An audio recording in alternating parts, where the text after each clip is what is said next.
education system and by extension change our country. You cannot change your country without changing your education system. And there are times when I'm misquoted, but I tell people that what we've had over the years is like a patchwork of arrangements. We have not built a coherent system where various parts talk to each other. When I hear universities saying that they are not going to enroll or admit students who did agric in high school,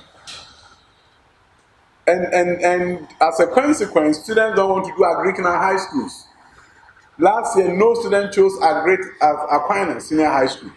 They have an agric program, but no students selected it.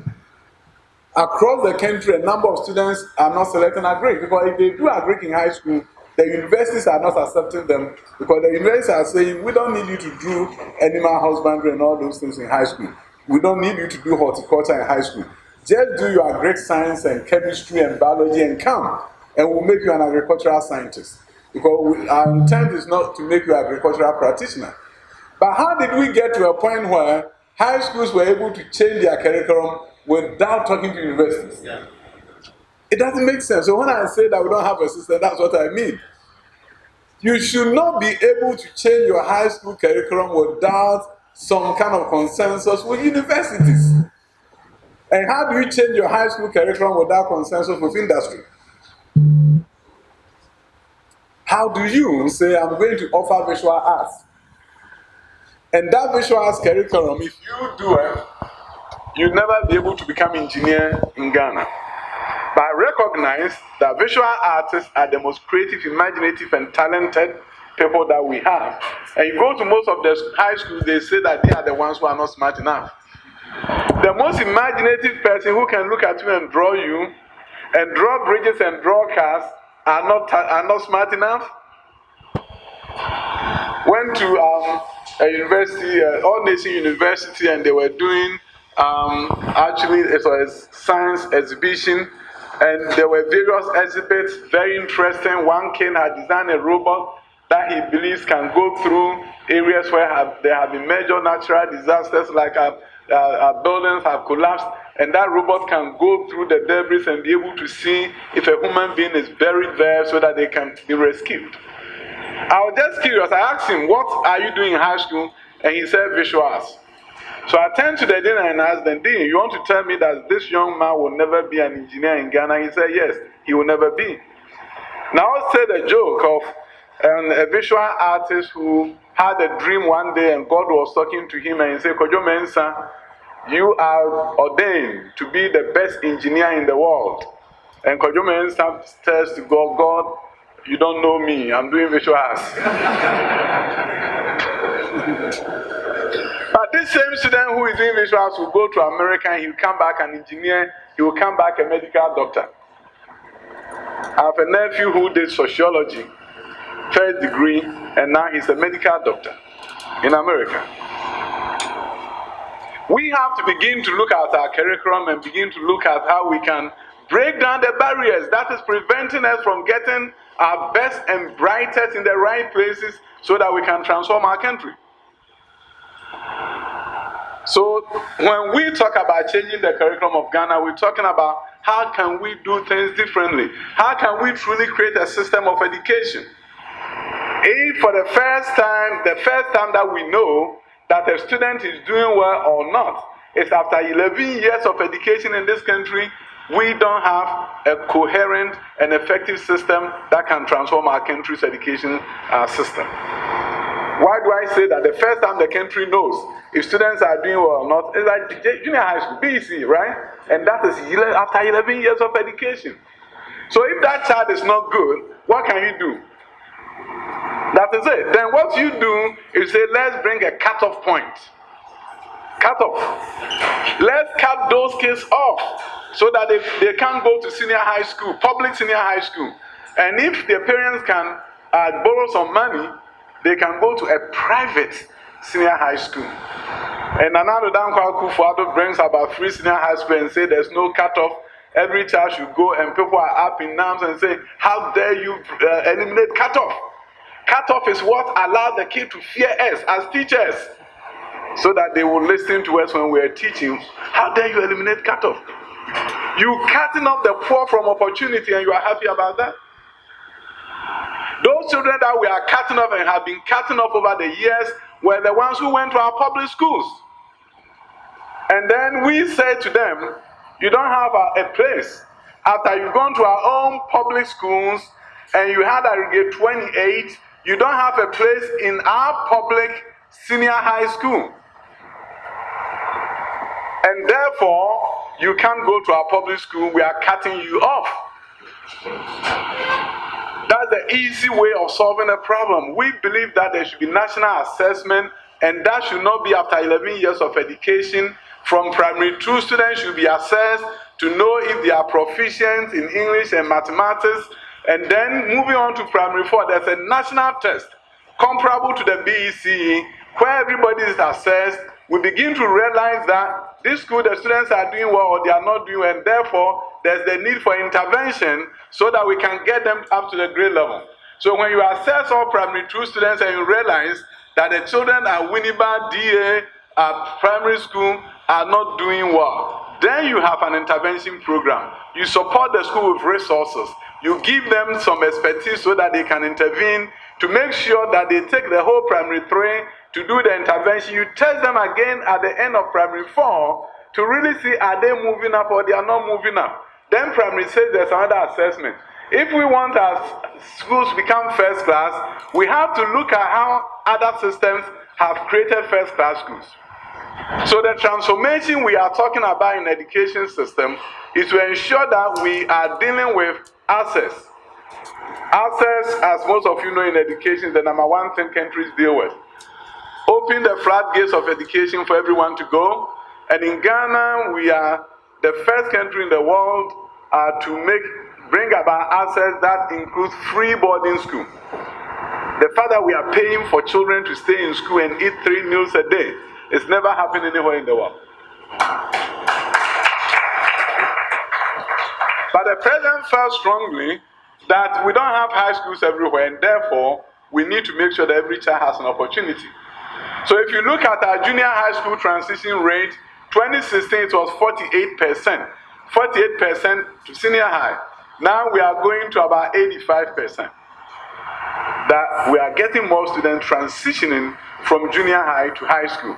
But that is access. In education, you have to look at access, you look at quality, and you look at relevance. These are the 3 things that you look at when you are transforming your education system. So we've done very well as a country with access. We have gender parity in the primary school level. We have over 100% enrollment at the KG level because some people beyond the age group is also or below are also going to KG. We have done very well with access, and now we have senior high school. But it will interest you to note that countries that have developed, you always have to look at your gross tertiary enrollment ratio. If you take the youth between the ages of 18 to 23, you have to look at out of every 100, how many of them are in some kind of tertiary education. The data for South Korea is 93.6. US is 85%. China is 50%. Ghana is 16.19%. You cannot transform your country when you only have 16.19% in tertiary. No country has developed with those indicators. So it's an indicator we need to begin to track. But how can you move out the tertiary numbers when your secondary numbers are so abysmal? With free senior high school, then you have a rare opportunity of lifting the secondary numbers. The secondary is a bridge to tertiary, bringing up the tertiary numbers so that you can actually complete the cycle of access, and you can increase the numbers that are going to tertiary to put you in a place where you have the critical mass of people with critical thinking skills who can then transform your country. But when you do access and you don't look at quality, you have not done well. So we as a system, as a ministry, have begun to look at quality issues. That within all this access, our gross tertiary will go through the roof and will become one of the best in the world, not the best in Africa. Recently there was an event and one guy stood up and says, one of the donor partners said, we're going to make Ghana a powerhouse for education in Africa. So when it was my turn, I said, thank you, but no. Ghana is not going to be a powerhouse for education in Africa. Ghana has to be a powerhouse for education in the world. Africa, 16.19 is still one of the best in Africa, because African average is 7%. So if you want to be a powerhouse for education in Africa, you don't have to. We have to be a powerhouse of education in the world, because we have been caught up in the African mediocrity trap as a country. Because when we compare ourselves to Africa, we are doing so well, and therefore we relax. So some people will say, oh, you don't know what you are talking about. Go to Togo and you see. Go to Sierra Leone and go and see. You are complaining about education in Ghana. Go to Malawi. And they are right. Malawi have about 200 students in a classroom. There's one school that have about 20,000 students. If you look at the pictures, a friend came from Malawi, showed me pictures of students in the classroom. Some 80 students, then is the best. 200 in a classroom. But Malawi doesn't have the peace that we have. Malawi doesn't have the expertise that we have.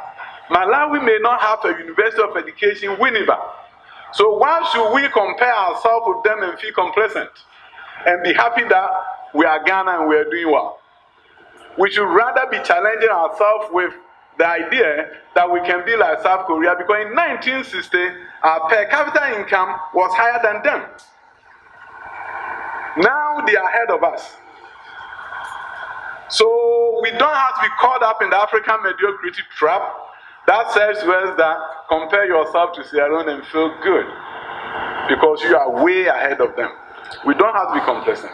When the president talks about Ghana beyond aid, you cannot compare yourself to Sierra Leone and become a nation beyond aid. So I want to encourage every one of you to begin to look at yourself and see that we can change this country, but the opportunity for change is everywhere. It's everywhere. If you close your mind to it and begin to blame everybody else for the problems of Ghana, University of Winneba will not become the shining example that we want you to become. When you have children of fisher folks in this community, whose children may never get the opportunity to sit in these beautiful seats, we have work to do as University of Winneba to make sure we go into the community and rescue them, one child at a time, one school at a time, one community at a time. Because to me, what will make Winneba a first-class educational institution, when the children of the fisher folks whose lands was given to this university get the opportunity to come here and to be part of us. That one day when you ask them, how many of you have parents of fisher who were fisher folks, you will have hands going up here. That should be the measure of your success as an institution, and that is when you begin to see that you came to this community and you transform the community in spite of any adversity that you may have. So the access issue is there. The quality is what we are embarking upon changing. Changing the curriculum is a quality issue. Supporting teachers, training them well is a quality issue. Changing College of Education from 2 years to 4 years is a quality issue. Because it used to be that you do 2 years in the classroom, then you go out for 1 year practicum, you are qualified, you are placed. That is not an international best practice. In other jurisdictions, it's minimum of 4 years before you step into the classroom to teach anybody's child. And that is what we have brought to this country. Last September, we started a bachelor's degree program for colleges of education, because that should be the case. And if you look at the fact that we participated in the PISA, that international assessment, and Ghana quit because we're always the last but one, we are going back to PISA. We are going back to challenge ourselves and to tell ourselves that we can do better as a nation, and we can compete with people, and they will do well, and we will do well. So on quality, the curriculum is being looked at. National assessment is coming. And teacher training and professional development should be there. And I always feel bad when I hear that teachers are paying for professional development. There's nothing wrong about that. But I don't understand why schools will not have professional development as part of their instructional calendar. So everybody knows that on June 3rd, across the country, students don't go to school, but teachers go to get trained. And thank God it's coming.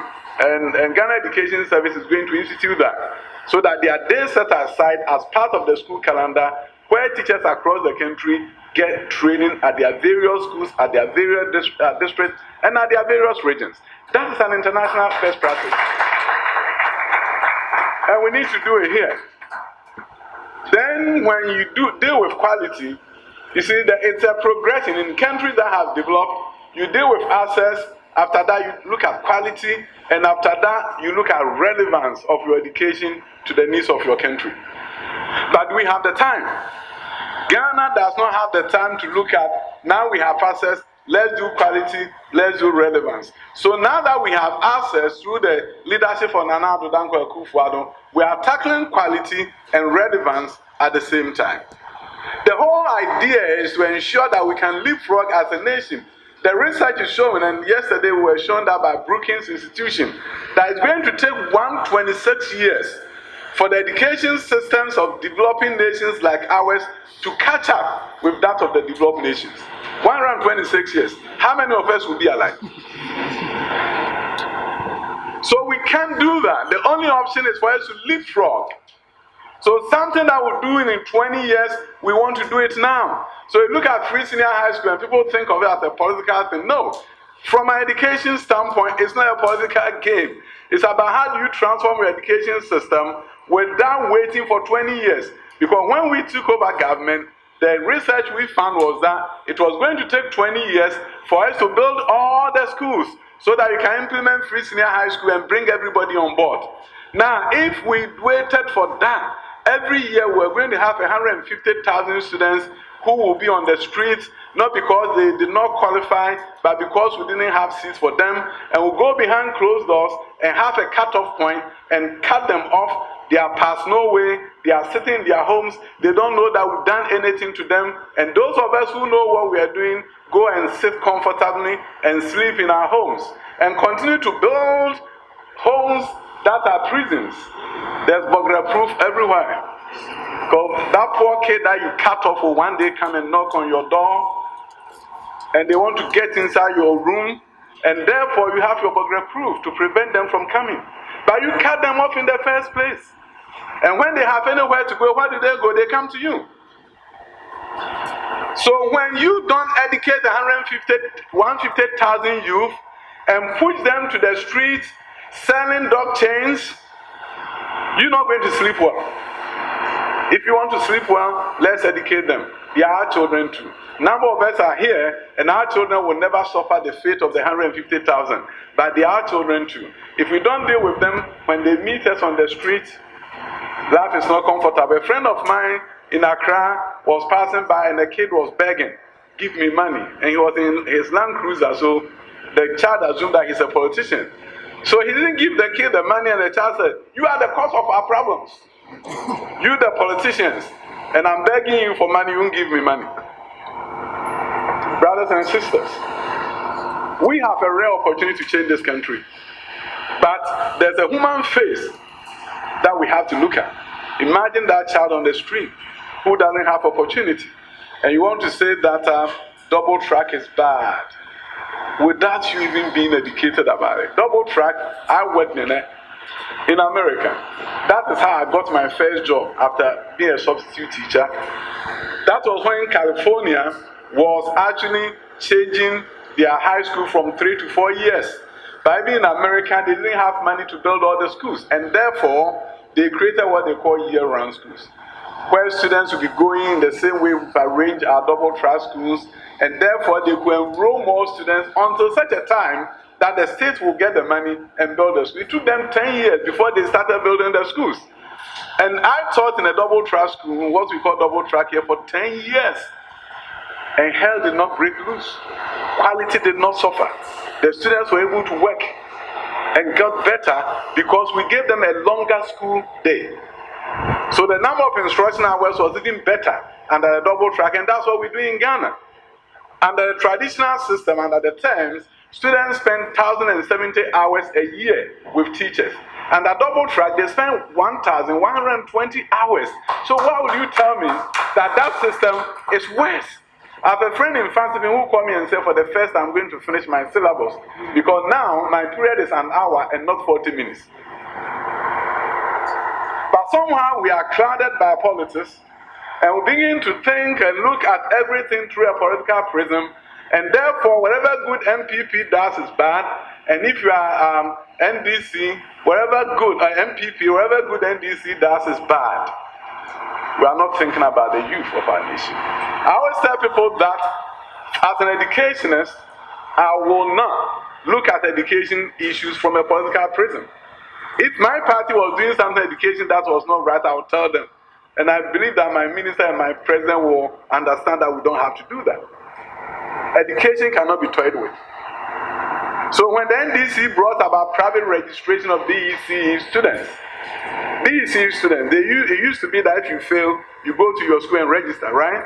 And look at a 16-year-old, 15-year-old going back to a school where they failed their exams and the shame. So NDC did a good job by saying that we are introducing private registration of BECE students who fail. As a consequence, last year, 11,000 more students came back to go to school, to go to senior high school. It was something NDC did very well. So as a consequence, we had to create more space for those students together with all the new ones that we're bringing on board. Double tracking. So something that you work so well about, and as a result you brought in more students. If we are finding a new way of accommodating them, how does it all of a sudden become something bad? Because we've allowed politics to crowd our judgment and our thinking without thinking about the nation. So I want to let you know that the transformation agenda for education is not about politics, but it's about a president who is fiercely determined that education should forever change, and that through education, this country should change. When Nana Dankwa Akufo-Addo came to my school and asked me if I was willing to come back to Ghana to help him change the education system, I was looking at him as a leader who was fiercely determined to change the country. I mean, I grew up very poor, go to America, I have 200 workers working for me. You tell me to come back to Ghana. I was saying to myself, what's he talking about? Going back to Ghana. But as I engaged in conversation with him, he spent about 4 days in California. When I engaged in conversation with him, I began to see his determination that he wanted the country to change, but he believed strongly that it could only be changed through education. So I met with a mentor of mine. I asked him, somebody's running for president. My mentor was a former congressman. And the whole idea was that one day I wanted to go to US Congress. I wanted to become a citizen there and go to US Congress. Wanted to make history. First African to go to US Congress. And be a legislator in America. I'll come back to my hometown, Jachi, and everybody will hail me. So that's what I wanted to do. So I met the mentor and I asked him, go to Ghana, stay here. And he said, yeah, you have done so well here. We appreciate you. You are one of some of the best schools in California. But I believe that America can do without you. But maybe your country cannot do without you. And I was sold. I didn't ask many questions. We finished the lunch. I came home, told my wife we're going back to Ghana. And I came. But I came because I believe in the vision of this president. And I believe in the fact that this country can be transformed. I wouldn't come and waste my time here if I strongly don't believe that we can change this country. I will not. And I didn't believe in his vision, I wouldn't have come. I would have stayed there and supported my community as I built a senior high school for them, private senior high school for them, which I'm now giving to the government. So I could have still supported the people of Bosomtwe through various ways and not come to Ghana. But I felt that maybe if I come to Ghana, I'll be impacting millions and not the thousands that I was impacting in America. And that if I come to Ghana, maybe one day when the history of this nation is being written, my name will be found in some appendix. Recently, I went to UK and went to Westminster. Of course, went to Parliament. I saw statues everywhere, statues of great British people. And I said, wow, a friend of mine was behind. I told him, hey, my friend, I'd rather be African. And he said, why? And I said, that is where the statues are not yet built. If I was growing up in UK, how can I find myself in the history of UK? Unless I committed some crime or something. Because it's all been done. The history has been made. But here is where history is still being written. And to the extent that we put ourselves on the right side of history, our names are going to be found in the right side of history, and our names will be written in books and the hearts of children. Because we lifted them up and we held their hand and told them it was possible. It was possible to grow up in Ghana and become a medical doctor, even if your father is a fisherman, even if your father is a cocoa farmer. It is possible to grow up in this country and become one of the best in the world in what you do. And that possibility that as graduate students we can transmit to communities that we serve, we can transmit to our fellow students, and for them to begin to believe in themselves, to be able to know that this country is for them, and in their own small ways they can change the country. I've made it part of my habit to stop by every school, a few schools that I encounter on my way to certain destinations. I've had a wonderful opportunity of going to Bipoa in the Ashanti region. I went there, and teachers, only 3 out of the 10 teachers were in school, around about 8:30. So I went there, and the kids had that day, previous day, done properties of arithmetic, commutative, and they've done associative and distributive. It was on the board. So I said, let's review together. The kids had fun with me.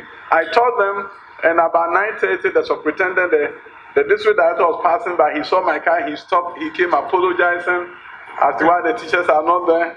And the next day he came to my office to apologize and said, I'm going to transfer all the teachers. I said, transfer the teachers. You should transfer yourself.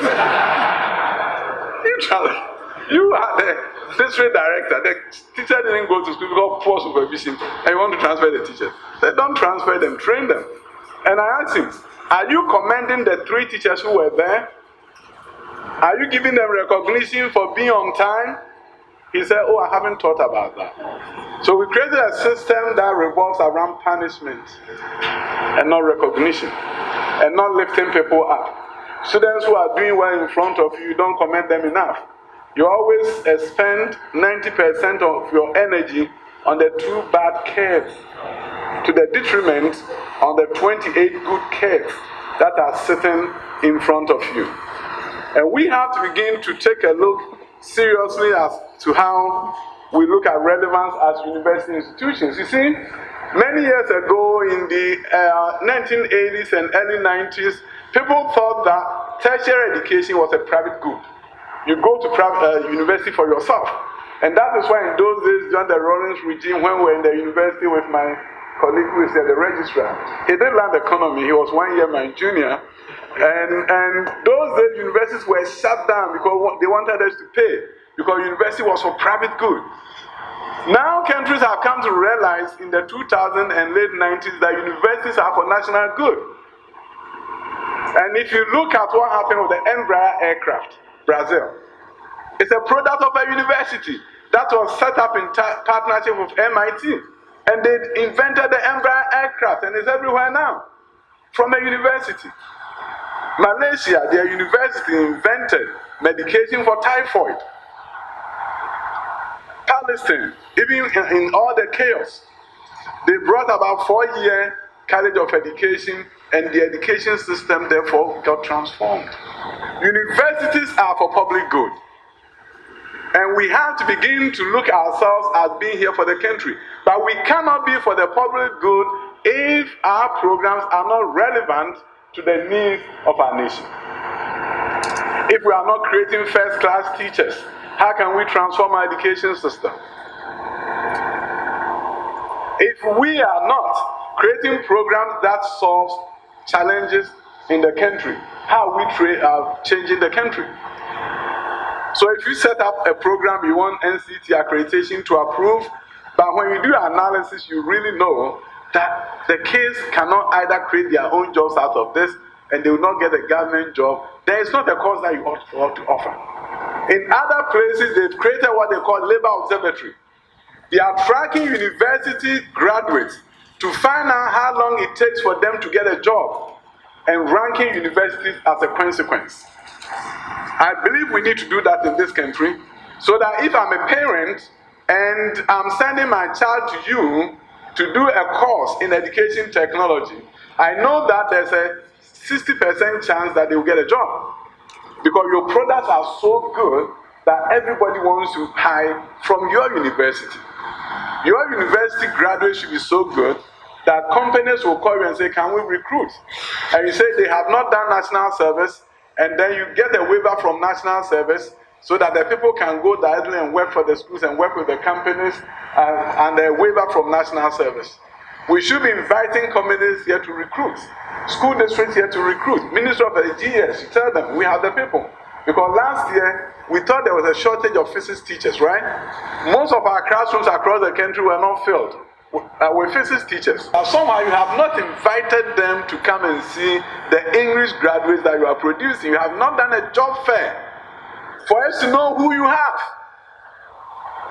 So consequently, your graduates will be unemployed, and then we all lament and lambast the government for not providing job opportunities for graduates.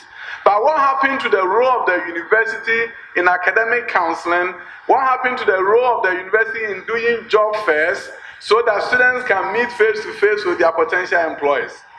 We have work to do. But the relevance of our curriculum is key. We are building a creative arts high school and junior high school in Kumasi.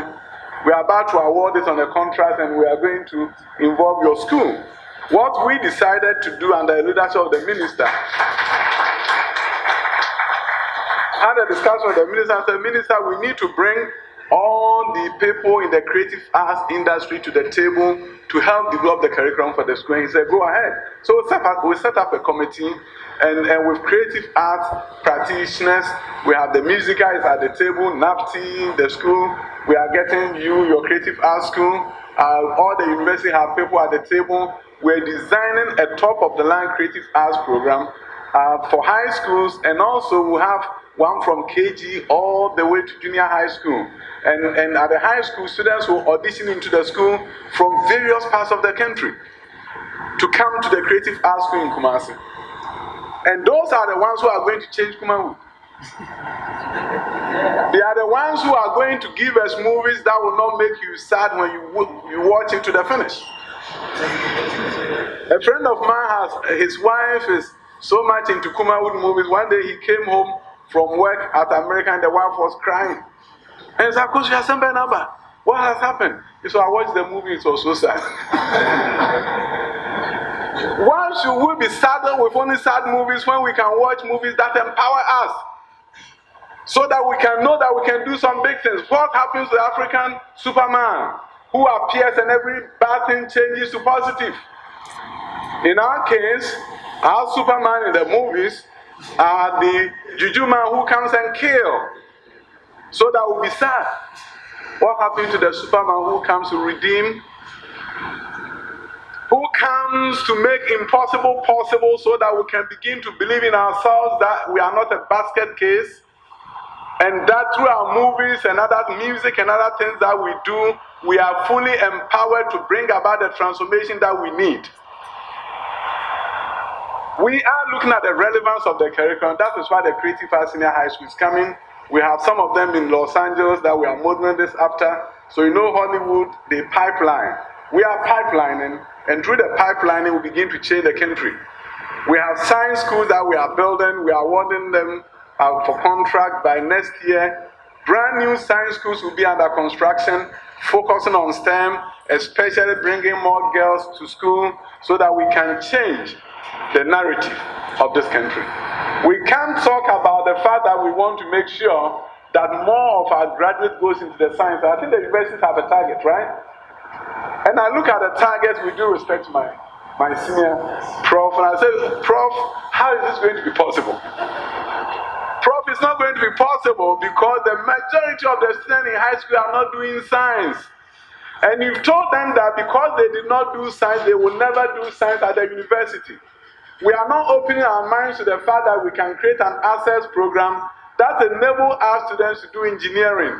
That 1 year will be a crash course in physics, and they will do all the other pre-engineering courses and mathematics, so that if a student did general arts, he also can become an engineer. And they did visual arts, yes, I get it. They did not do elective math. But why can't I give him crash program in elective math for 1 year at the university campus, and if he so does well, to go into engineering so that he can put the ideas, imagination about bridges and cars into something that becomes productive for the nation, because he's a visual artist and he's creative and imaginative. This is the kind of education system I want to see in Ghana, an education system that have no predisposition towards against somebody, but education system that says if you wake up in the morning, you want to change your mind from having done general arts and you want to be an engineer, there's opportunity for you. and not to tell the child that you can't, because I think you can't. Why can't you allow the child to prove to you if he can't? And that's the kind of education system we want to create. And I believe that in order to do that, we need a lot of men and women who will step up under the leadership of this great president of ours. And I'm saying it not because he's my party president. No, he's the president of this country, and that young man is determined to change the country. And he wants to change the country, and I always call him, he's the man in the arena. And I borrowed that from Ted Roosevelt's famous quote about the man in the arena. And if you're a woman, you can put yourself in there too. So the man or woman in the arena. And he said this, and I quote, he said, "It is not the critic who counts, not the man who points out how the strong man stumbles, or where the doer of this could have done better. The credit belongs to the man who is actually in the arena, whose face is marred by dust and sweat and blood, who strives valiantly, who errs, who comes short again and again, because there's no effort without error and shortcomings, but who does actually strive to do the deeds, who, daring, knowing great enthusiasms, knowing great devotions, who spends himself in a worthy cause, who at best knows in the end the triumph of high achievement, who at the worst, if he fails, that soul daring greatly, so that his place shall never be with those cold and timid souls who neither knows victory or defeat." Thank you.